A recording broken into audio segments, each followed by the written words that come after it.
नमस्कार, मेरा नाम दुलारे अंसारी है और आप देख रहे हैं न्यूज़ 21। खबर क्या है? संसद में खबर जोरों पर है, वन नेशन वन इलेक्शन को लेकर के। दोनों ही दल आमने सामने हैं, एक तरफ कांग्रेस आमने सामने, एक तरफ बीजेपी आमने सामने। खैर, किसको कितने वोट मिले ये पहले जान लीजिए। 269 इसके पक्ष में गए हैं वन नेशन और वन इलेक्शन के, और 198 विपक्ष में पड़े हैं। ये आज से लड़ाई चालू नहीं है। जब देश में पहली बार चुनाव हुआ था 1952 में, तब इसी तर्ज पे चुनाव हुआ था कि वन नेशन वन इलेक्शन होगा। खैर, 2023 में पूर्व राष्ट्रपति रामनाथ कोविंद ने एक समिति बनाई और उस समिति ने एक ब्यौरा बनाया, एक निचोड़ निकाला, और वो निचोड़ महामहिम द्रौपदी मुर्मू को सौंप दिया है। कहा है कि 18 प्रकार के संशोधन की जरूरत है संविधान में, और राज्य सरकार से पूछने की जरूरत नहीं है, संशोधन कर देने की जरूरत है। सीधा सीधा ये लड़ाई बहुत अहम हो गई है इस बार के सत्र में। कहा जा रहा है शीत सत्र में जितनी ठंडी है उतनी ही गर्माहट आपको संसद में दिख जाएगी, उतना ही गर्म संसद है। पर क्या ये गर्माहट से संसद में बिल पास हो जाएगा? क्या इस गर्माहट से संसद में बिल पास नहीं होगा? खैर, ये दो लोग बताएंगे। वो दो कौन से लोग हैं? आइए मेहमानों से इंट्रोड्यूस करा दूं, सीधा सीधा मेल करा दूं। बीजेपी से मेरे साथ है निपेंद्र पटेल जी। निपेंद्र पटेल, बहुत बहुत स्वागत है आपका। और कांग्रेस से मेरे साथ आशीष यादव जी। आशीष यादव जी, बहुत बहुत स्वागत है। नो, एक मिनट प्लीज।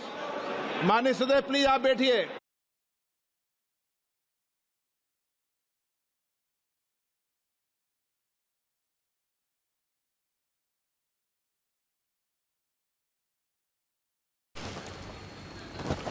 उन्नीस सौ बावन का भी बता दीजिए। 1952 में इसी तर्ज पे चुनाव हुआ था। तर्ज कौन सा था जी? बिल्कुल सुनो, बिल्कुल बिल्कुल सुनो। 1952 से शुरू कीजिए, बिल्कुल सुनूंगा।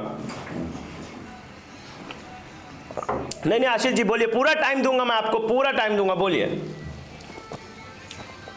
52 में जब चुनाव कराया गया और one nation one election theory पे कराया गया, और उसके बाद ये समझ में आया कि क्या क्या परेशानियां हुई। कोई भी चीज, हमारा देश उस समय नवनिर्मित देश था, देश निर्माण की ओर जा रहा था। हमें पता चला, दिक्कतें महसूस हुई, और साल दर साल इलेक्शन पैटर्न्स में बदलाव लाते गए हम, और इम्प्रूवमेंट करते गए, और ये इम्प्रूवमेंट करके यहाँ तक पहुंचे हैं।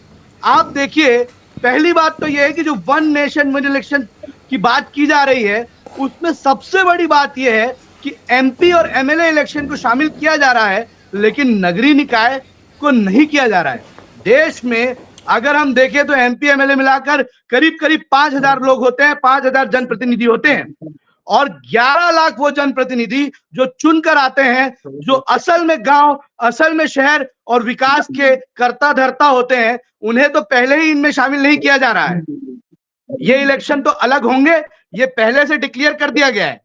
और भारतीय जनता पार्टी की सरकार थी इतने सालों से, ये राज्यों के इलेक्शन तो इस थ्योरी पर करा नहीं पाए। चाहे हम महाराष्ट्र का चुनाव देख लें, हरियाणा का देख लें, जब इनके पास मौका था ये प्रूफ करने का, ट्रायल करने का, कि एक साथ चुनाव करा के देखा जाए कि संसाधन कैसे इस्तेमाल हो रहे हैं, इतनी ईवीएम मशीन्स भारत देश में मौजूद है क्या?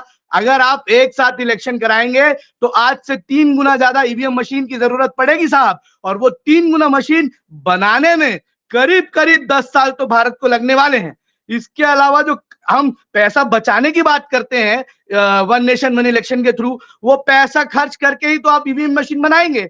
और इतने सारे चुनाव में ड्यूटी करने वाले सरकारी अफसर कहां से लाएंगे, सरकारी कर्मचारी कहां से लाएंगे, जो इतनी मैन पावर कहां से लाएंगे जो एक साथ सारे इलेक्शन को मैनेज कर ले?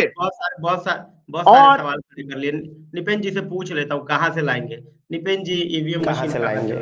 निपेन जी, कर्मचारी कहाँ से लाएंगे? निपेंद्र पटेल जी, व्यवस्था कहाँ से लाएंगे? और आप सिर्फ एक मेरा निपेन जी, मेरा सवाल लेट मी कंप्लीट। निपेन जी, मेरी आवाज जा रही है? निपेन जी, मैं रोकूंगा। निपेन जी, शायद ये लोग वन नेशन वन इलेक्शन का मतलब ही नहीं समझते हैं। मैं अभी तक इन्होंने कहा कि जब हरियाणा और महाराष्ट्र के चुनाव एक साथ नहीं करा सके, चुनाव तो एक ही साथ हुए हैं। देखिए, देश में चुनाव जो है वो अलग अलग चरणों पे होते हैं।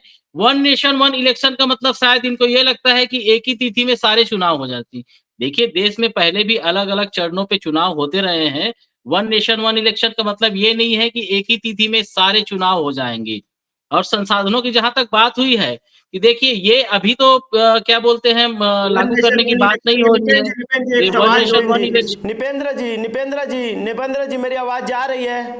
मेरी आवाज जा रही आशीष जी, है? मेरी बात सुनेंगे आप? मैं एक सवाल जोड़ दूं, निपेन जी, एक सवाल जोड़ दूं।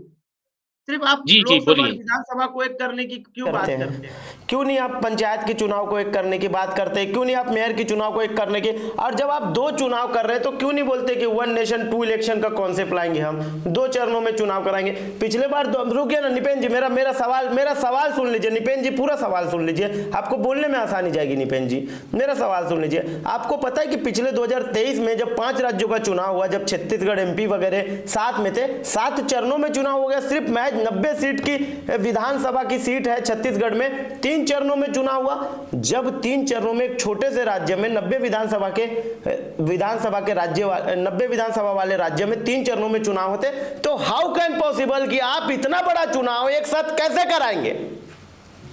एक साथ का मतलब मैंने कहा ना, तो वही चरणबद्ध तरीके से। एक साथ का मतलब ये होता है कि लोकसभा और विधानसभा के चुनाव जो है वो एक साथ ही उनकी घोषणा होकर अलग-अलग चरणों में होंगे। और अभी आपने कहा ना कि स्थानीय चुनाव जो है वो पूर्व राष्ट्रपति की समिति ने ये दिया हुआ है कि लोकसभा और विधानसभा के चुनाव एक साथ होने के 100 दिनों के अंदर जो है वो स्थानीय निकायों के चुनाव कराए जाएंगे।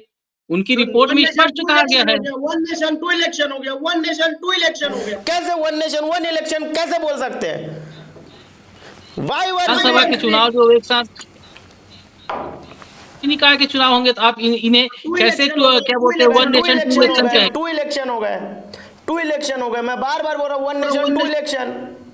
आप ये देखिए, इस पर नेशन एक इलेक्शन सिंगल में सबको निपटा देंगे। सिंगल में हम ग्राम पंचायत को निपटा देंगे, सिंगल इलेक्शन में हम मेयर को निपटा देंगे, सिंगल इलेक्शन में हम विधानसभा को निपटा देंगे, सिंगल इलेक्शन में हम लोकसभा को निपटा देंगे। एक बार होगा चुनाव और पूरे देश भर में एक दिन एक चुनाव होगा। वो 3 चरणों में होगा, 7 चरणों में होगा, 10 चरणों में होगा। महीनों चले जाएंगे। निपेन जी आप बात सुनेंगे दुलारे जी? देखिए, समिति का गठन इसीलिए किया गया था कि वन नेशन वन इलेक्शन में क्या क्या समस्याएं आ सकती हैं, क्या संसाधन लगेगा, वो सारी रिपोर्ट रामनाथ कोविंद जी ने दी हुई है लोकसभा में। अभी जब बिल पास हुआ है, जेपीसी में चर्चा होगी और उस पे और क्या क्या लगेंगे, जो चीजें हैं, संसाधन, उनके बारे में भी चर्चा होगी। पटेल जी 269 वोट्स का इंतजाम करने के लिए तो 10 साल लगेगा। अभी कह रहे हैं ना कि 2029 के बाद 2034 में जो है वन नेशन और वन इलेक्शन के चुनाव हो सकते हैं। तो देखिए, 10 साल का समय जो है वो संसाधन जुटाने के लिए काफी है। रोकूंगा निपेन जी, रोकूंगा। आशीष यादव जी से पूछूंगा।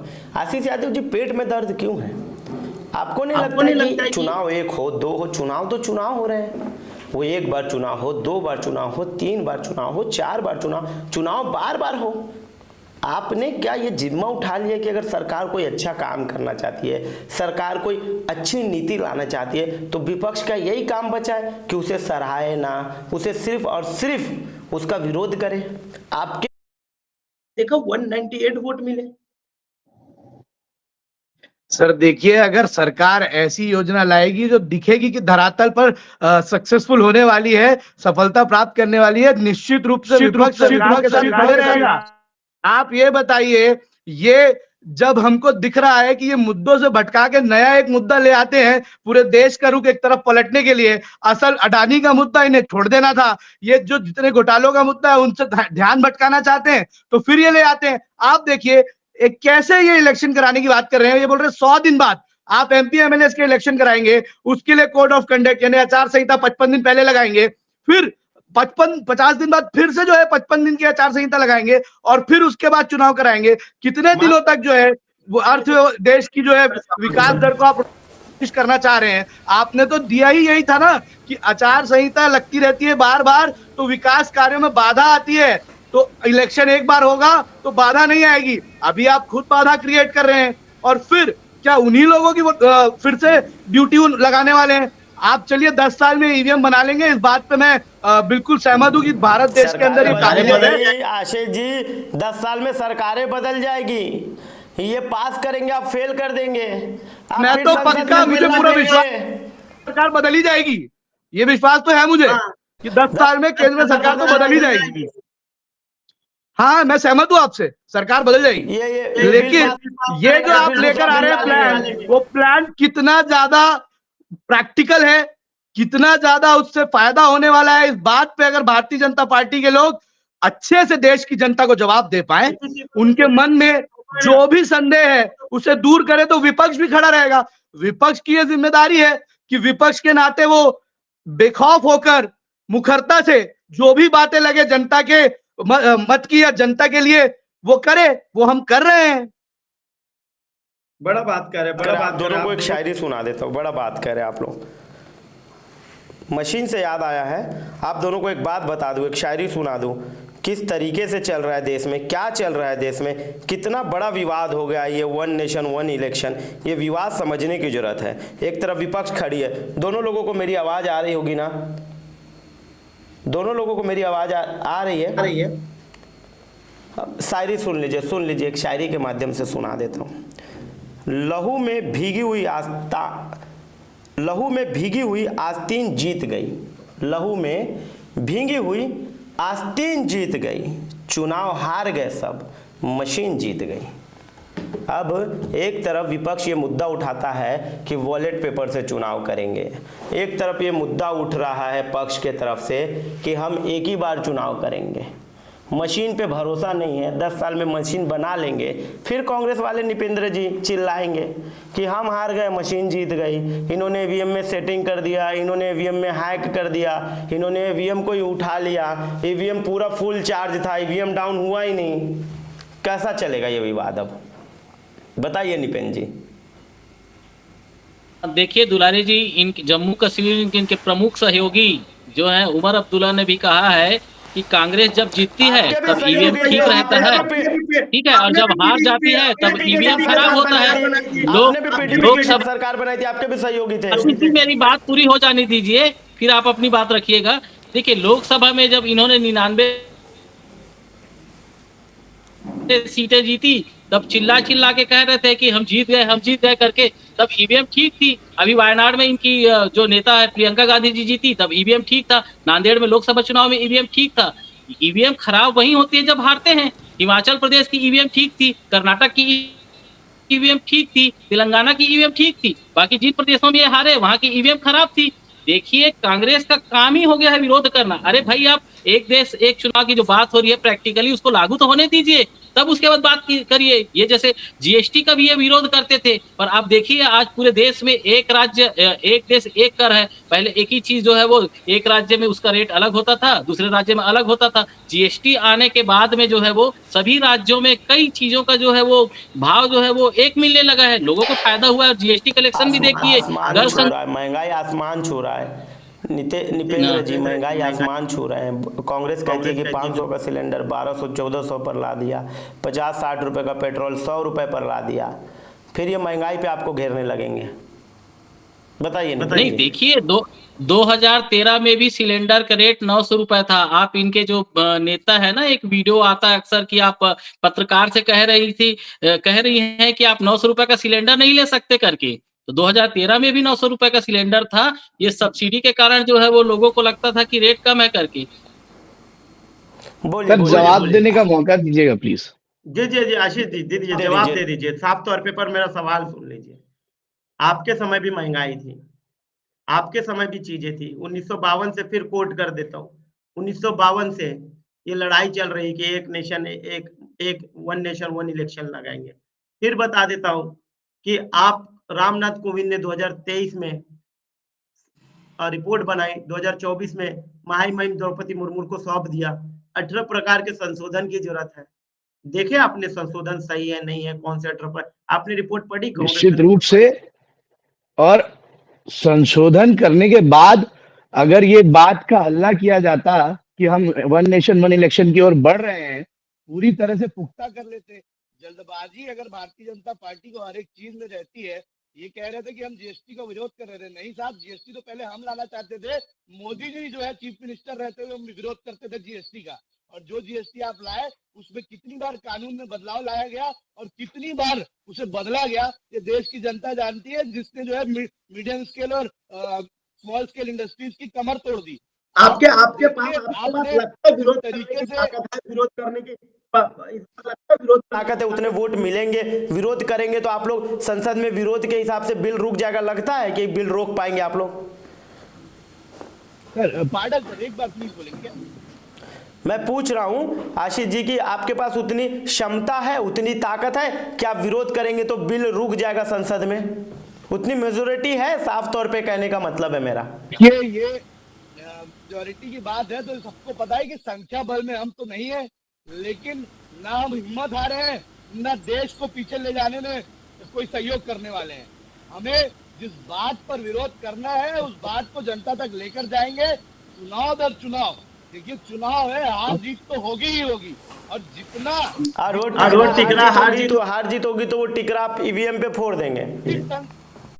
जी हार जीत होगी, अगर हार गई कांग्रेस तो टिकरा आप ईवीएम पे फोड़ देंगे। क्यों फोड़ेंगे?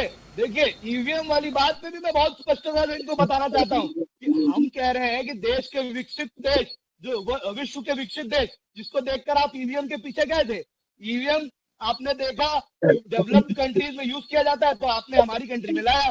जब वो लोग इसे छोड़कर वापस बैलेट पेपर पे आ गए हैं और लोगों का संदेह हो रहा है, अगर कोई कैंडिडेट खुद कहता है कि मैंने अपने आप को वोट डाला था पर रिजल्ट में उसे 0 वोट मिल रहा है, जो कि वो मीडिया के पटल पर आकर कह रहा है, तो ऐसे संदेह हो रहे हैं, ऐसी दिक्कतें हो रही हैं, तो इसे क्यों नहीं कर देते कि बैलेट पेपर से करा देते हैं? भारतीय जनता पार्टी का जनाधार इतना मजबूत है ना, तो अच्छी बात है, वो बैलेट पेपर पे भी जीतेंगे। हम तो कह रहे हैं कि विकसित देश उसे छोड़कर अगर बैलेट पेपर पर आ गए हैं तो भारत को भी एक बार सोचना तो जरूर चाहिए, एक बार विचार तो करना चाहिए इस पर।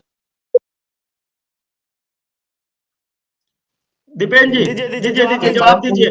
सुनिए दुलारे जी, मैं आशीष जी की बात का जवाब दे देता हूं कि विकसित देशों में जो ईवीएम यूज किया जा रहा है वो नेटवर्क से जुड़े होते हैं, इंटरनेट से जुड़े होते हैं, उन्हें हैक करना आसान होता है। और देखिए भारत में जो ईवीएम यूज किया जाता है उसमें किसी भी प्रकार का कनेक्शन नहीं होता, ना ब्लूटूथ जोड़ सकते हो, ना इंटरनेट जोड़ सकते हो, और नहीं किसी भी प्रकार के नेटवर्क से कनेक्ट किया जा सकता है। वो स्टैंड अलोन मशीन होती है। विकसित देशों में जो ईवीएम यूज किया जाता है वो इंटरनेट से कनेक्टेड होती है, इसलिए उनको हैक करना आसान होता है, शायद अगर तकनीक जानते होंगे। और बैलेट पेपर के जमाने में किस प्रकार से बैलेट टूटा जाता, क्या दिक्कत है? कीजिए, ठीक है। और दुलाल जी, मैं एक बात कहना चाहता हूं कि महाराष्ट्र के चुनाव में इन्होंने कुछ विधानसभा में जहां पर शंका जताई थी वहां पर वीवीपैट का मिलान किया गया है, वो 100% जो है वो सही साबित हुए हैं। आप फिर छोटी बात पर आ गए। मैं कह रहा हूँ कि एक बार विचार करने में भारतीय जनता पार्टी को दिक्कत ही क्या है? और जो भारतीय जनता पार्टी कह रही है कि आपने नहीं, ताकि आशीष जी फिर से बैलेट लूटा जा सके। आपने नोट नहीं, बैलेट जब फिर से लूटा जा सके। हमने अभी बंगाल के स्थानीय निकाय चुनाव में देखा है बैलेट किस प्रकार लूटा गया है। बंगाल के स्थानीय निकाय चुनाव में देखा है कि किस प्रकार से बैलेट लूटा गया है, नाली में फेंका गया था बैलेट को। नाली में फेंका गया तो बैलेट को सुन लीजिए, बड़ा आरोप लगा रहे हैं आपके ऊपर। नहीं, मैं बंगाल के स्थानीय चुनाव की वीडियो आए थे, वहां पर बैलेट को जलाया गया, किस प्रकार से लूट कर फेंका गया नाली में, ये शायद आशीष जी ने भी देखा होगा। भारतीय जनता पार्टी के मैं गिनाना शुरू करूंगा, ये तो आखिरी सवाल के लिए दोनों की तरफ आऊंगा, आखिरी सवाल, समय बचा नहीं, आखिरी सवाल, एक बार सवाल पूछूंगा और दोनों की तरफ आऊंगा, साफ तौर पे पूछ रहा हूँ। सबसे पहले कांग्रेस का पूछ ले रहा हूँ, कांग्रेस से चालू किया था, खत्म मैं बीजेपी से करूंगा। सबसे पहले मैंने कांग्रेस से सवाल पूछ लेता हूँ कि अगर ये बिल संसद में पास हो जाता है, अगर ये बिल राज्यसभा में पास हो जाता है, अगर ये bill joint parliament committee JPC में पास हो जाता है, अगला स्टैंड कांग्रेस का क्या रहेगा? सर, हम इस बिल पर जब बहस होगी तो ये जो मुद्दे हैं, जो फैक्ट्स हैं, जिनकी वजह से ये हमें इम्प्रैक्टिकल नजर आता है या जो संदेह विपक्ष को है, हम चाहेंगे कि सरकार इससे पहले क्लियर करे। 1 नेशन 1 इलेक्शन से किसी का बुरा नहीं होने वाला, किसी का नुकसान नहीं है। अगर ये संभव हो और वास्तविकता से ऐसा प्लान बनाया जाए जिससे ये हो सके, साकार हो सके धरातल पर, तो विपक्ष साथ खड़ा है। लेकिन अगर ये सिर्फ प्रोपेगेंडा करेंगे, और हम देखते हैं कि लगातार चुनाव में ये नीति रही नहीं भारतीय जनता पार्टी की कि चुनाव को एक साथ कराने की कोशिश करें, ये चुनाव को चरण दर चरण और एक राज्य के चुनाव दूसरे से अलग करने की कोशिश कर रहे हैं, इसीलिए हम इस बात का विरोध कर रहे हैं। अगर ये होगा तो निश्चित रूप से उसके संदेह पर बहस करने का काम कांग्रेस पार्टी करेगी। गलत बिल आएगा तो उसका सड़क पर विरोध भी करेगी। ठीक है, मैं बीजेपी की तरफ आऊंगा। एक बात बताइए, अगर इसको जेपीसी में क्लियरेंस नहीं मिलता है, ये लोकसभा से पास नहीं हो पाता, ये राज्यसभा से पास नहीं हो पाता है, बीजेपी का अगला स्टैंड क्या होगा? ये तो 2024 के भाजपा के घोषणा पत्र में था, वन नेशन वन इलेक्शन, और इसे देखिए जेपीसी में इसलिए भेजा जा रहा है चर्चा के लिए कांग्रेस की या आपके फिर घोषणा दूसरी पत्र में पार्टियों की 2 जो भी करोड़ आपत्ति। नौकरियां भी थी। आपके 15 घोषणा लाख नहीं भी जो थे। जो 2 करोड़ नौकरियां भी थी। नहीं हमने 2 करोड़ नौकरियों की बात कभी नहीं की है, रोजगार की अरे बात की है। साहब, नौकरी और रोजगार में अंतर होता है। और ठीक अच्छा, है, तो देखिए पक्के- जेपीसी में जवाब चर्चा दे होगी दीजिए, कांग्रेस और डिबेट बाकी। खिंचा जाएगा, जवाब दे दीजिए, डिबेट खिंचा जाएगा, हाँ जवाब दे दीजिए। हाँ, वही कह रहा था, कांग्रेस और दूसरी पार्टियों की तरफ से जो भी आपत्ति आएगी उसका समाधान करने की कोशिश की जाएगी। और देखिए भाजपा का स्टैंड क्लियर है, वन नेशन वन इलेक्शन का जो है बिल पास होने के बाद में भाजपा जरूर इसे लागू करेगी। 10 साल बाद का वादा करते हैं, 10 साल तक आपकी सरकार रहेगी? क्यों नहीं रहेगी? अगर हम जनता के लिए काम कर रहे हैं तो हमारी सरकार जरूर रहेगी। ठीक ठीक, बहुत बहुत धन्यवाद दोनों लोगों का जुड़ने के लिए, बहुत जी बहुत धन्यवाद। नमस्कार। देख सकते हैं धन्यवाद सर। किस तरीके से एक तरफ बीजेपी ये बोल रही है कि वन नेशन वन इलेक्शन लाएंगे चाहे 10 साल हो जाए, एक तरफ कांग्रेस कह रही है कि हम इसका पुरजोर विरोध करेंगे, चाहे हमारे पास मैंडेट हो, मेजोरिटी हो ना हो, पर विरोध जारी रहेगा। भले हमें हार का सामना क्यों ना करना पड़े, पर विरोध जारी रहेगा। भले मुझे हार का मुंह क्यों ना देखना पड़े, पर विरोध जारी रहेगा। पर एक तरफ दूसरी तरफ बीजेपी कह रही है कि हम इसे जीत कर दिखाएंगे, हम आने वाले 10 साल में लग जाए, पर 10 साल में हम वन नेशन वन इलेक्शन करा सकते हैं। वो कह रहे हैं कि आज का विजन नहीं देख रहे, हम विजन 10 साल बाद का देख रहे हैं। हम आज के खर्चे नहीं देख रहे, 10 साल बाद के खर्चे देख रहे हैं। हम देश की संसाधनों को बचाने का काम कर रहे हैं। अगर 3 गुना ईवीएम लगेगा तो 3 गुना ईवीएम बढ़ाए जाएंगे। अगर जितनी सामग्री लगेगी उतनी सामग्री बढ़ाई जाएगी। पहले विधानसभा और लोकसभा का चुनाव हो जाएगा, उसके 100 दिन के अंतराल के बाद, ये रामनाथ कोविंद समिति के लिफाफे में है, पेज में है कि 100 दिन के बाद फिर हम नगरीय निकाय चुनाव कराएंगे। 2 चरणों में चुनाव होंगे। 55 दिन पहले आचार संहिता लगेगी। ये मुख्य बातें थी। खैर, ये संसद में कहां तक ये बहस का मुद्दा रहेगा और कब तक इस मुद्दे पर पक्ष और विपक्ष लड़ाई करेगी, ये समय बताएगा। समय ये भी बताएगा कि इस पे जेपीसी क्या कहती है, और समय ये भी बताएगा कि राज्यसभा में इस बिल को कितना नकारा गया और कितना अपनाया गया।